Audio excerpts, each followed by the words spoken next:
Radio Claret América presenta Sediento de ti, la palabra, fuente de vida, con el sacerdote misionero claretiano Tony Díaz.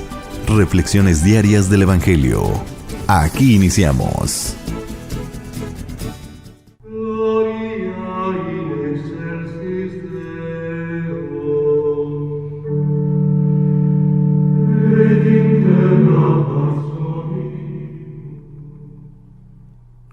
Bienvenidos hermanos a nuestras reflexiones del Evangelio del día. Hoy es jueves de la 18ª semana del tiempo ordinario. Jueves de la 18ª semana del tiempo ordinario. Y hoy celebramos la fiesta de San Lorenzo, diácono y mártir. El Evangelio de hoy viene de Juan capítulo 12 versículos 24 al 26. En aquel tiempo Jesús dijo a sus discípulos: Yo les aseguro que si el grano de trigo sembrado en la tierra no muere, queda infecundo. Pero si muere, producirá mucho fruto. El que se ama a sí mismo se pierde. El que se aborrece a sí mismo en este mundo se asegura para la vida eterna. El que quiera servirme, que me siga, para que donde yo esté, también esté mi servidor. El que me sirve será honrado por mi Padre. Palabra del Señor. Muy bien, damos comienzo a la reflexión del Evangelio de este día, pero antes de entrar al Evangelio propio, digamos algo acerca de San Lorenzo, fiesta de quien celebramos hoy en día. Ahora, ¿por qué? Hay una lectura específica del Evangelio acerca en torno a esta festividad de San Lorenzo, porque en la plegaria eucarística número 1, en la misa hay 4 plegarias eucarísticas, y la número 1 es la que se reserva para las fiestas principales, para las solemnidades principales, y en esta plegaria eucarística incluye una lista de varios mártires, hombres y mujeres, y muchos de ellos dieron su vida por Cristo, el Evangelio, en los primeros 3 siglos. Y en esta lista está incluido San Lorenzo, así que es uno de los primeros mártires de la Iglesia. Por eso se le ofrece lecturas, o tiene esta festividad tiene lecturas propias para esta celebración. Bueno, ¿quién fue Lorenzo? Lorenzo, según nos dice algunos datos, nació en el año 225 en la región de Aragón, hoy en día de España. Y él conoció al futuro Papa Sixto II, y juntos viajaron a Roma.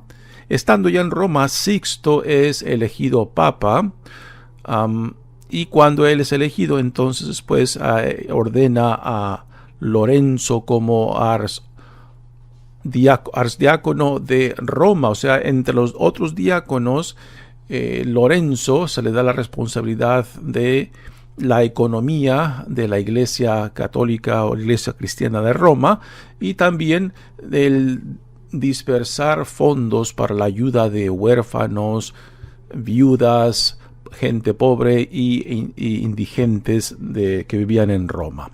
Así que tenía esa responsabilidad de la economía de la Iglesia cristiana en Roma de aquel entonces. El emperador Valeriano, un emperador muy violento, en aquel entonces exigió el arresto de obispos, sacerdotes y diáconos, y el primero que es capturado pues es el Papa Sixto, que es puesto a muerte inmediatamente en agosto 6. Y después el prefecto o el procurador de Roma manda a arrestar a Lorenzo y le exige que entregue las riquezas de la iglesia. Lorenzo, según dice la tradición, le pide 3 días para recoger las riquezas de la iglesia y entregárselas al prefecto de Roma. Pero en esos 3 días él dispersa estas riquezas de las iglesias y se las entrega a los pobres, a los huérfanos, viudas, a los indigentes, que prefiere dársela a los pobres que caiga en manos del emperador. Y después, ya el tercer día, cuando es citado ante el prefecto de Roma, pues Lorenzo dice que las riquezas de la iglesia están entre los huérfanos, viudas, pobres e indigentes, que estos son el verdadero tesoro de la iglesia. Después, San Lorenzo fue puesto a muerte, y según dice la tradición, la cual la mayoría piensan que es una leyenda y no historia, pero en fin, esto es lo que tradicionalmente se dice de San Lorenzo, que murió quemado en una parrilla, y que ya después, estando en esa parrilla, le dice a sus torturadores, ¿no?, que lo volteen porque ya está bien cocinado de ese lado, ¿no? Y aquí es donde entra el sentido de humor católico, ¿no? Porque San Lorenzo es el patrono de chefs, cocineros y comediantes, ¿no? Aquí en la tradición católica hay un sentido de humor interesante, cómo conectamos particularmente a ciertos santos y santas con el patronaje de ciertas profesiones. Y esta leyenda de San Lorenzo, lo que murió quemado en una parrilla, pues ahí entra la imagen de los cocineros, de los chefs, ¿no? Y por estas palabras que le dice a sus torturadores: ya estoy cocinado por este lado, pues ahora voltéeme para que me cocinen del otro, ¿no? Palabras, digamos, de sentido de humor, y por eso el patrono de los comediantes, ¿no? Y ya como mencioné antes, Lorenzo es mencionado en la lista de los primeros mártires que están incluidos en la oración litúrgica número 1. La primera de 4, que es la más larga, que se usa para las solemnidades de la iglesia. Bueno, gracias le damos a Dios por este testimonio de vida y muerte y de entrega a Cristo, siguiendo a nuestro Señor en su martirio. Muy bien, pasemos ahora al Evangelio. Este Evangelio viene de Juan, y previo a este Evangelio, pues se presentan ante los discípulos de Jesús un grupo de griegos. Se cree de que estos griegos eran conversos al judaísmo, que habían ido a Israel para rendir culto al Dios verdadero del pueblo de Israel, y ahí se enteran de la noticia esta de Jesús el Nazareno, y entonces estos griegos conversos al judaísmo se le acercan a Felipe, porque a Felipe, quizás por el nombre, que es nombre griego, y Felipe va después con Andrés, hermano de Pedro, y después los dos juntos van y le dicen a Jesús: aquí hay unos griegos que quieren hablar contigo, que quieren verte, ¿no? Y después viene el Evangelio que acaban de escuchar, el cual es una respuesta curiosa e interesante a esta petición de estos griegos que quieren ver a Jesús. Pero ya penetrando un poco estas palabras de Jesús, podemos entender el significado de qué es lo que se entiende por ver a Jesús, ¿no? Que no es simplemente un verlo físicamente, sino un entender el significado de su vida, muerte y resurrección. Que si no se tiene este conocimiento, estas consecuencias de seguirlo aún hasta la muerte, pero que la muerte no es el fin de la vida, sino que una transformación que se vive en Jesucristo mismo, y que igualmente todo el que quiera seguirlo, pues tiene que pasar por ese mismo proceso de entrega total, incondicional, como Jesús mismo lo hace.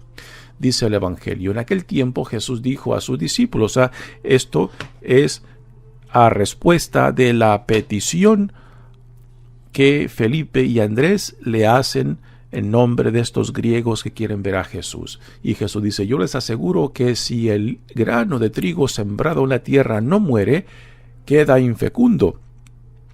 pero si muere producirá mucho fruto. Es obvio que aquí Jesús está hablando acerca de sí mismo. Entonces, ya teniendo en cuenta la petición de estos griegos, queremos ver a Jesús, ¿no? Pues verlo no es simplemente el acto físico, sino el entender el significado pleno de su vida, muerte y resurrección. Que ver a Jesús es entender, es asimilar, es hacer nuestro este significado de la entrega total e incondicional de Jesús a la voluntad de Dios Padre, y que todo discípulo, toda discípula que quiera seguirlo a Él, entonces tiene que entrar en ese mismo proceso de entrega, de sumisión a la voluntad de Dios Padre, como Jesús nos lo modela. El que se ama a sí mismo se pierde. El que se aborrece a sí mismo en este mundo se asegura la vida eterna. Esto de aborrecer su vida no significa odiarse a sí mismo, no quererse a sí mismo, ¿no? Esto se tiene que ver en el contexto de a quién escogemos por encima de nuestra voluntad. Y a quien escogemos es a Dios Padre, a Jesús, que manifiesta, que modela la voluntad de Dios Padre. Así que en relación a Dios Padre, en relación a la voluntad de Dios Padre, pues nuestra voluntad queda corta, queda muy pequeña. Por eso, solamente en este contraste se puede decir, estas palabras, aborrecerse a sí mismo, tienen sentido, pero no de odio personal, no de rechazo personal, sino la opción de escoger aquel que nos llama, aquel que nos dice: te las juegas conmigo. Y que por tanto, lo que Jesús modela de que su vida gira en torno a la voluntad de Dios Padre, tiene que ser lo mismo para aquellas que quieran también seguir a Jesús. El que quiera servirme, que me siga, para que donde yo esté, también esté mi servidor. Aquí es inconfundible el significado de estas palabras. El que quiera servirme, que me siga, que vayamos detrás de él como discípulos. Jesús no exige nada a nadie que él mismo no está dispuesto a seguir o a someterse o a cumplir. Si Él nos dice de que pongamos la voluntad de Dios Padre por encima de toda otra opción, es porque Él mismo nos modela en su vida esta opción de vida, de identificarse plenamente con la voluntad de Dios Padre. Si el que quiera servirme, que me siga, para que donde yo esté, también esté mi servidor. El que me sirve será honrado por mi Padre, como Jesús también será honrado por Dios Padre.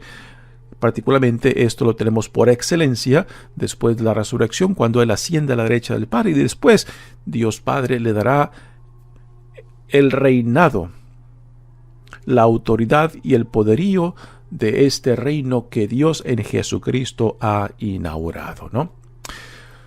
Así que es una respuesta muy interesante para esta pregunta que estos griegos que estaban en Jerusalén para honrar al Dios de Israel, y quizás ahí se enteraron de este hombre, este judío, Jesús de Nazaret, y quizás la conmoción que ya se vivía en Jerusalén, pues despertó en ellos la curiosidad, ¿no? Y van y se le acercan a los discípulos de Jesús, Felipe y Andrés, para que por medio de ellos pudieran tener quizás una audiencia, ¿no?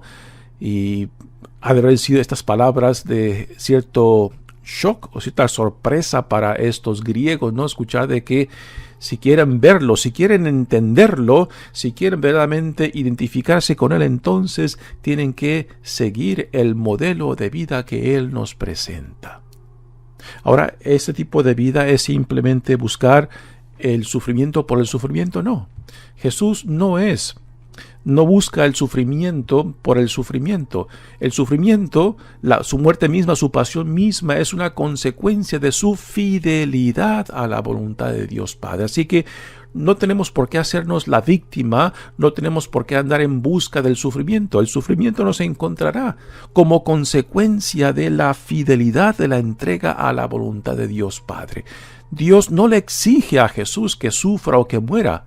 El sufrimiento y muerte de Jesús es consecuencia de su entrega, de su fidelidad a la voluntad de Dios Padre. Igualmente para todos aquellas que se las quieran jugar con Jesús, pues entonces les pide también lo mismo, que se identifiquen con Él, de que sean fieles a Él, de que hagan suyos la voluntad de Dios Padre como Jesús la hace para Él mismo. Y que es esa fidelidad, tanto a Jesús como a Dios, lo que a veces nos traerá pues dificultades, retos y exigencias, pero que aquel que llama también proveerá lo necesario para poderle cumplir su voluntad. Mi nombre es Padre Tony Díaz, misionero claretiano. Que Dios los bendiga. Radio Claret América presentó Sediento de ti, la palabra. Fuente de vida. Sus comentarios son importantes. Contáctenos en radioclaretamerica@gmail.com.